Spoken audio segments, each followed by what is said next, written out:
A low tonight of 50 degrees. It's going to be clear skies tonight, and the rest of the week is going to be absolutely beautiful. I'll have those full weather updates for you later on in the 6 o'clock report.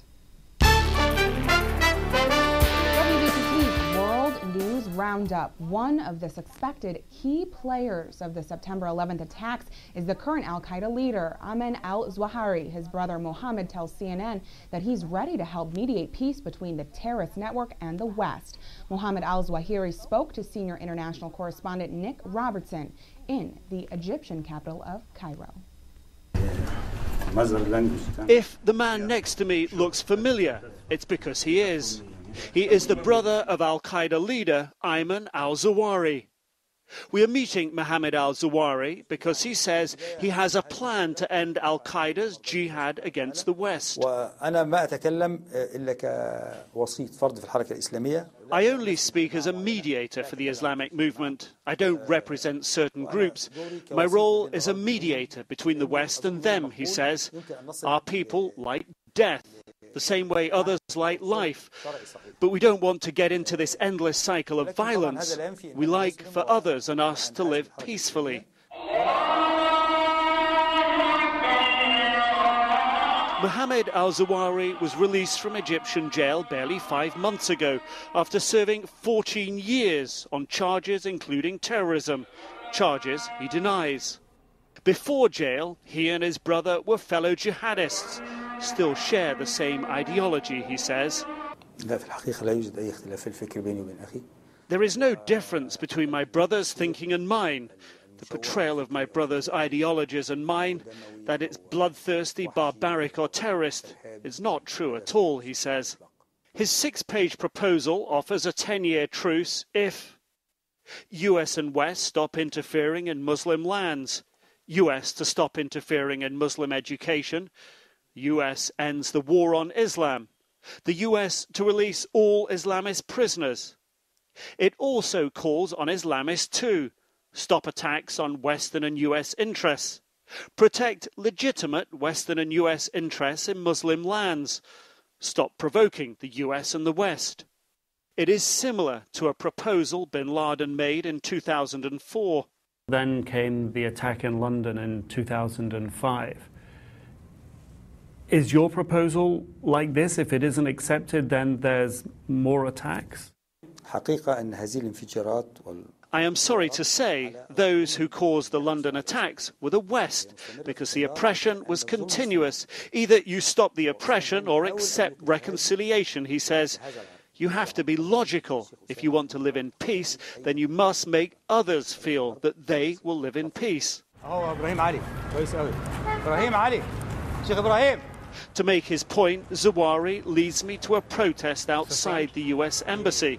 And this is the protest calling for the release of Sheikh Abdul Rahman. The so-called blind sheikh, jailed for his part in the 1993 World Trade Center attack in New York. We meet the sheikh's son. And when you call for prisoners to be released as part of your document, you're talking about Sheikh Abdul Rahman. Of course. Yeah. The first one we are calling. The first one. To ask about. And if Sheikh Abdul Rahman is released, this can help improve the relationship. How does that work? Why does it change people's minds? Because, he explains, it reduces the impression of US arrogance. Zawahiri denies he is in contact with his brother, but says he could be if the US allows it. Do you think it's realistic that the United States would release somebody like Khalid Sheikh Mohammed, the man accused of masterminding September the 11th? As you see, Sheikh Mohammed's hand is stained in blood of the Americans, he says. We also see the hands of American leaders and soldiers stained in the blood of the Muslims. Those imprisoned with the Islamic movement would also be released. We want to turn a page and forget the past. Zawahiri has faith his brother wants to turn the page too. But it wouldn't be the first time the terms were unimaginable for Western leaders. Nick Robertson, CNN, Cairo, Egypt. Flags are flying at half-staff today, marking the 11th anniversary of the day hijacked planes hit the World Trade Center, the Pentagon, and a field in Pennsylvania.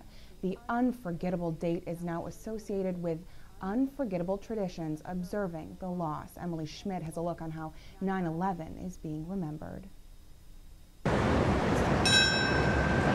At Ground Zero, at the Pentagon, in a Pennsylvania field, this was the 11th year people gathered for an anniversary they said doesn't quite feel like history.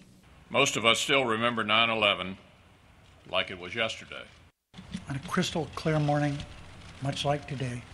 It was a day like this one, a clear blue sky, but a sky that would soon be filled with clouds of smoke and prayers of a nation shaken to its core.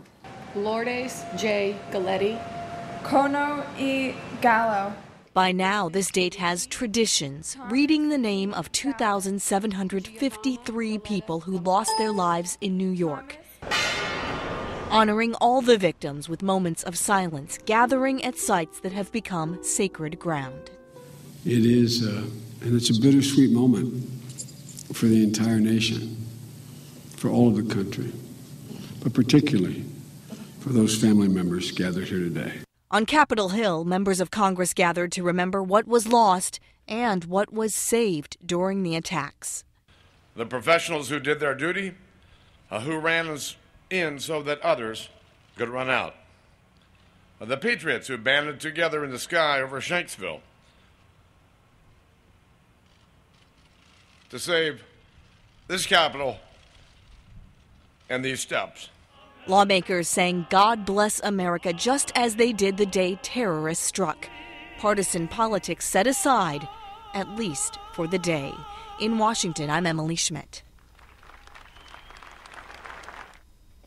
You might not think reality television producers and the Air Force have much in common, but they do. Both have to evaluate a huge amount of video to decide which images are important. And as Chris Lawrence reports, there's plenty of high drama to go around.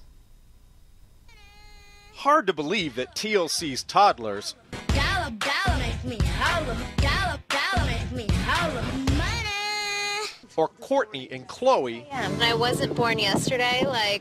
Duh. Don't even with me. Just say you're out having fun. Would have something to teach the Air Force.